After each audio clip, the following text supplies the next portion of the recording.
नमस्कार, अस्सलाम वालेकुम, सत श्री अकाल, जय झूलेलाल। मैं हूं जी प्रेम मटकानी और आप देख रहे हैं हालात हाजरा का प्रोग्राम। हकीकत ये है, प्रोग्राम के शुरू में आप सबसे मेरी दरख्वास्त है कि जिस किसी साहब या साहिबा ने अब तक हमारे इस चैनल को सब्सक्राइब नहीं किया, हम बराए मेहरबानी जल्द से जल्द इसको सब्सक्राइब करें, प्रोग्राम को लाइक करें, शेयर करें और घंटी का बटन ज़रूर दबाएं। नाज़रीन, आपसे हमने पहले आपको ये इसका बारे में बताया था, जो कराची यूनिवर्सिटी में चीन के 3 अफराद को गाड़ी समेत एक खुदकुश बमबार ने उड़ा दिया था। कराची यूनिवर्सिटी में कन्फ्यूशियस इंस्टीट्यूट में वो लोग पढ़ाते थे और चीन से तक मंदारिन पढ़ाते थे, मंदारिन लैंग्वेज। तो बाद में पता चला कि वो जो खुदकुश बमबार थी एक ख़ातून थी, उसका नाम शारी बलोच था और बलोचिस्तान लिबरेशन आर्मी ने उसकी ज़िम्मेदारी अपने सर ली थी। अभी सिंध सरकार ने, सिंध हुकूमत ने ये खुलासा किया है, उनके एक वज़ीर हैं, वज़ीर इत्तलात जो शर्जील मेमन, उन्होंने एक मुलाकात में बताया कि ये जॉइंट ऑपरेशन था बलोचिस्तान लिबरेशन आर्मी और बलोचिस्तान लिबरेशन फ्रंट का, और इस सिलसिले में उन्होंने एक शख्स को गिरफ़्तार भी किया है जिसका नाम दाद बख्श बताया जा रहा है। और बकौल उनके वज़ीर साहब के उनका एक स्लीपर सेल था कराची में और उसमें 2-3 और अफराद भी थे जिनकी तलाश जारी है। एक का नाम था ज़ेब, और हाँ, ये शारी बलोच जो थी ना, उसके जो शोहर थे हैबतान बशीर, उनसे भी तहकीकात की गई है और बता ऐसे रहे हैं कि ये जो दाद बख्श है ये पड़ोसी मुल्क से आया था। अब ज़ाहिर है पड़ोसी मुल्क से उनकी मुराद हिंदुस्तानी होगा और कौन हो सकता है।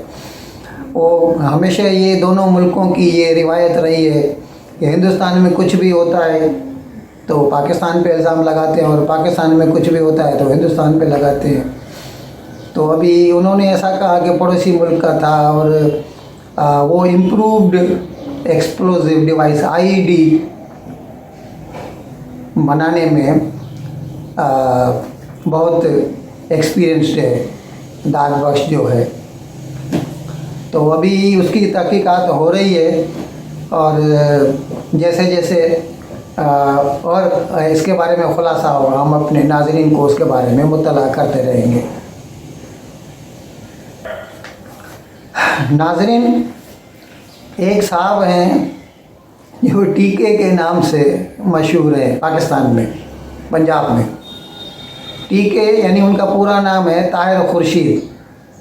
वो आपने आमिर खान की फ़िल्म तो देखी होगी पीके, ये पीके नहीं, ये टीके है। और ये साहब जो हैं एक किस्म के एजेंट हैं।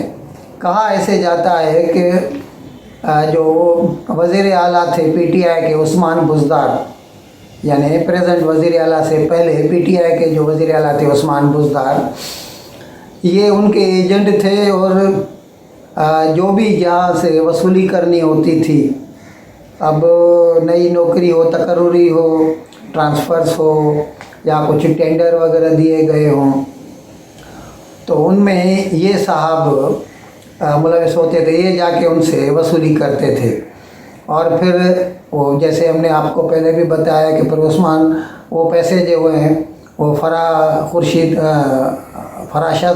शहज़ादी के पास पहुंचते थे, फरागोगी भी जिसे कहते हैं, और फिर आगे मोहतरमा बुशरा बीबी तक पहुंच जाते वो पैसे। तो अभी एंटी करप्शन एस्टेब्लिशमेंट ACE जो पंजाब की है, उसने उसे गिरफ़्तार किया है टीके को, और अभी वो बोलने लगा है।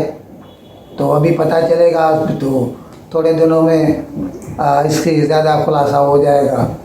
तो उसके पास से पैसे भी मतलब कई बरामद किए गए हैं, कैश बरामद किया गया है। और जो बोलते हैं ना डिस्प्रोपोर्शनेट एसेट्स, तो ये प्रिंसिपल सेक्रेटरी थे। हाँ, ये बात बताना मैं भूल गया कि वज़ीर आला उस्मान बुज़दार के ये प्रिंसिपल सेक्रेटरी हुआ करते थे, टीके ताहिर खुर्शीद। नाजरीन, हमने आपको 2 रोज़ पहले बताया था, एक पाकिस्तान के नामवर सहाफ़ी हैं अयाज़ ज़मीर, और उनकी आर्टिकल्स हिंदुस्तान में भी छपा करती हैं, ख़ास तौर पर अंग्रेज़ी अखबारों में। तो उनके ऊपर 3 रोज़ पहले लाहौर में एक सेमिनार था, जहाँ से वो वापस आ रहे थे, तो उनकी कार को रोका गया और फिर उन्हें उतार कर उनके ऊपर तशद्दुद किया गया, मारपीट की गई। फिर उनसे फ़ोन भी छीन लिया, मोबाइल, और उनका बटुआ भी ले गए। फिर बाद में उनको फ़ोन वापस कर दिया गया और कहा ऐसे जाता है कि उसमें से एक नंबर डिलीट कर दिया गया था। उसके मतलब जो भी मैसेजेस वगैरह थे वो डिलीट कर दिए गए। और लोगों का ख़्याल ऐसा है कि वो नंबर जो है वो किसी ऐसे आदमी से ताल्लुक़ रखता है जो कि एस्टेब्लिशमेंट से आगे जाके उनके ताल्लुकात बनते हैं।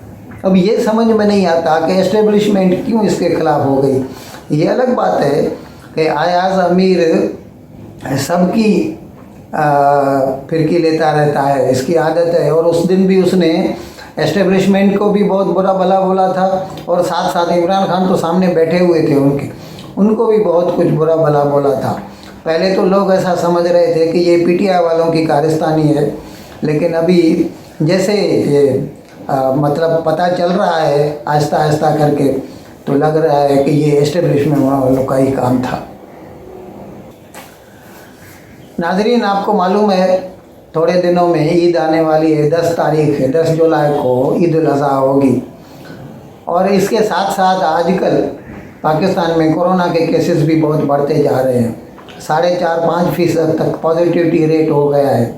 पॉजिटिविटी रेट मतलब जितनी टेस्ट किए जाएं उनमें से जितने पॉजिटिव केस निकले वो होता है पॉजिटिविटी रेट। तो वो भी बढ़ता जा रहा है और अमवात भी हो रही है। तो अभी ज़ाहिर ईद की वजह से लोग बहुत कुछ आपस में मिलते जुलते हैं, और ईद के रोज़ तो ख़ास तौर पर। तो अभी ये जो है NCOC, national command and operation centre, जो कि इसके बारे में SOP, स्पेशल ऑपरेटिंग प्रोसीजर, वो जो है जारी करते हैं। तो उन्होंने ये कहा है कि उन्होंने अपने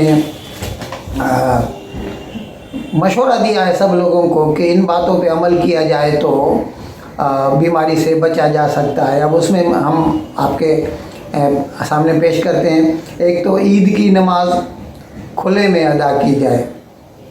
अब मोस्टली होती ऐसी है, लेकिन कुछ ईदगाहें ऐसी होती हैं जो बंद होती हैं, तो उसमें वो रिस्क ज़्यादा है टू कॉन्ट्रैक्ट द डिजीज़।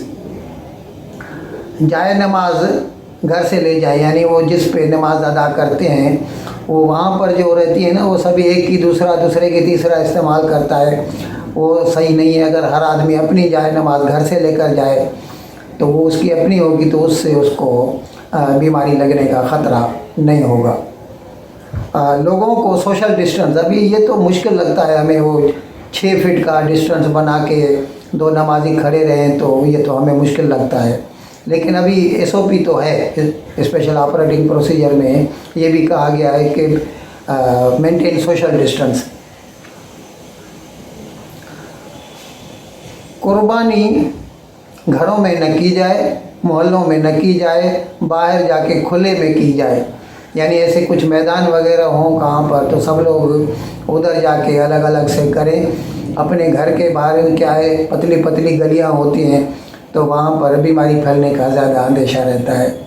जनाब, हमने आपको ये बताया था कि पंजाब असेंबली के जिन 25 मेंबरान ने हमजा शहबाज के हक़ में वोट किया था, तो उनको ECP ने यानी इलेक्शन कमीशन ऑफ पाकिस्तान ने डिसीट कर दिया।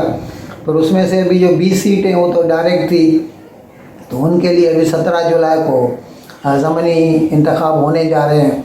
बाकी जो 5 जो नॉमिनेटेड सीट्स थी, तो ईसीपी का ख्याल ये था, यानी इलेक्शन कमीशन का, कि ये 20 के भी इलेक्शन हो जाएं तो फिर सब लोग मिलकर उन्हें चुने।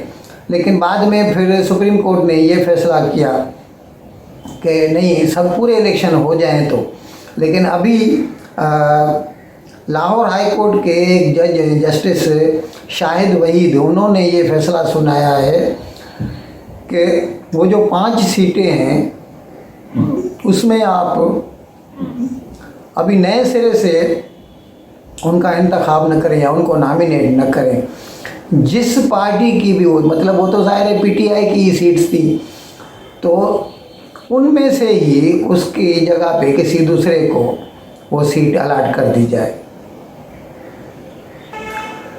जनाब एक सहाफ़ी हैं इमरान रियाज खान, अब उन्होंने कुछ तो सरकार के ख़िलाफ़, मौजूदा सरकार जो पीडीएम के, उसके ख़िलाफ़ लिखा होगा कि उसके पीछे पुलिस लग गई, तो उन्होंने अपने लिए ज़मानत कबल गिरफ़्तारी के लिए इस्लामाबाद हाई कोर्ट में अप्लाई कर दिया। लेकिन वो अटक से जब निकले तो रास्ते में ही पुलिस ने उन्हें पकड़ लिया और उन्हें अपनी तहवील में ले लिया। अब जनाब इमरान खान और पीटीआई उनकी गिरफ़्तारी के ख़िलाफ़ बहुत कुछ बोल रहे हैं। इमरान खान वैसे तो सही बोल रहे हैं, गलत नहीं है, लेकिन क्या उन्हें ये बोलने का हक़ पहुंचता है? क्योंकि उनके दौर में कितने ही सहाफ़ियों को बिना किसी वारंट के, बिना किसी एफआईआर के धर दबोच लिया जाता और कई कई दिनों तक तो उन्हें कोर्ट में भी पेश नहीं किया जाता था। तो ये तो ऐसे ही है कि भाई मुनाफिक लोग अपने लिए अलग से स्टैंडर्ड और दूसरों के लिए अलग से स्टैंडर्ड, लेकिन हकीकत में गलत तो है। मौजूदा हुकूमत को भी ऐसा नहीं करना चाहिए कि किसी को भी ऐसे ही, जो अगर उसके ख़िलाफ़ बोलता है तो उसको पकड़ के to put him behind the bars, that is wrong, one should not do. अभी क्या कर सकते हैं, हिंदुस्तान पाकिस्तान में ऐसे ही होता रहता है, यहाँ की डेमोक्रेसी बस ऐसी ही है। इन अल्फाज के साथ मैं आज का प्रोग्राम ख़त्म करने की आपसे इजाज़त चाहता हूँ, लेकिन विदाई लेने से पहले एक मरतबा फिर आपसे मैं दरख्वास्त करता चलूँ कि जिस किसी साहब या साहिबा ने अब तक हमारे इस चैनल को सब्सक्राइब नहीं किया, बराए मेहरबानी जल्द से जल्द इसको सब्सक्राइब करें, प्रोग्राम को लाइक करें, शेयर करें और घंटी का बटन दबाना न भूलें। बहुत बहुत शुक्रिया। खुदा हाफिज़।